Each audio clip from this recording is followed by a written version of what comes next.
Maybe Yeah, please, please. It's sort of narrow back there. Yeah, no, stand. This is a room for standing.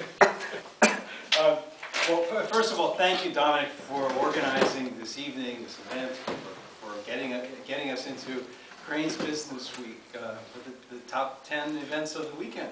I'll try to make it as exciting as possible, and we'll imagine how to do that. But there's a few things to be said to begin with.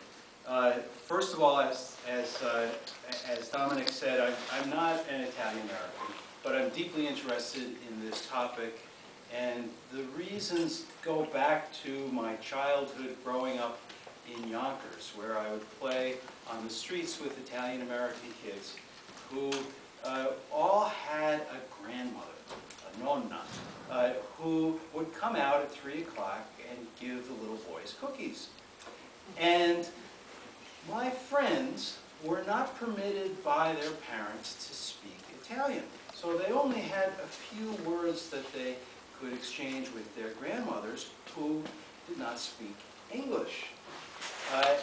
But they weren't supposed to speak much English at home, and their father would give them the old back of the head if they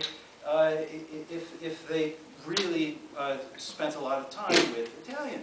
And so the grandmothers, in a way, dealt with this problem, or their anxieties by giving 2 cookies to the little Irlandesino if I said a word of Italian. And so soon I spoke wonderful Italian with my friends' grandmothers who were all giving me extra cookies, and then my friends would beat me up to get paid.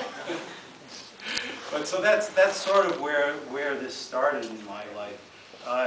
And then there's a second stage, which is that when I was in college at Yale, I got very excited about Italian history. And I learned the Italian language, not of my friends' grandmothers, but the Italian language of the great writers of Dante, Machiavelli, and so forth, and decided to become a historian. There was a moment when I had to decide which country to study, and it became clear to me that it was wise to choose a country I wanted to visit many times. And so I decided not to become a historian of Russia or Germany or England, but rather of Italy. And so things went from there. Now, I hold an endowed chair at Seton Hall University.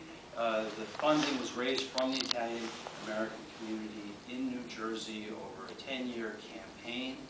They were initially appalled that a guy with an Irish name was hired after a national search, after all of those casino nights, and fundraising dinners and car washes that they hired. But actually, it's a funny story how they brought me to the Unico National Convention, and I spoke for 10 minutes in Italian, and there was dead silence. And then an old man got up and came to the microphone and said that he'd been coming to Unico conventions for 35 years, and in all that time he'd never heard the language of Dante spoken at the convention. And then there was thunderous applause, and since then I've been adopted, as it were, as a kind of Italian of New Jersey.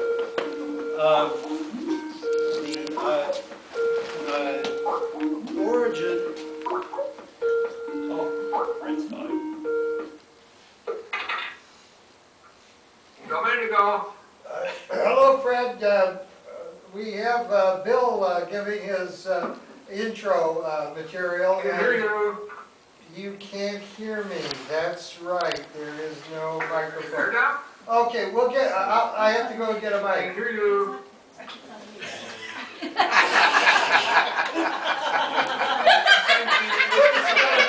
Can you see? He can see you.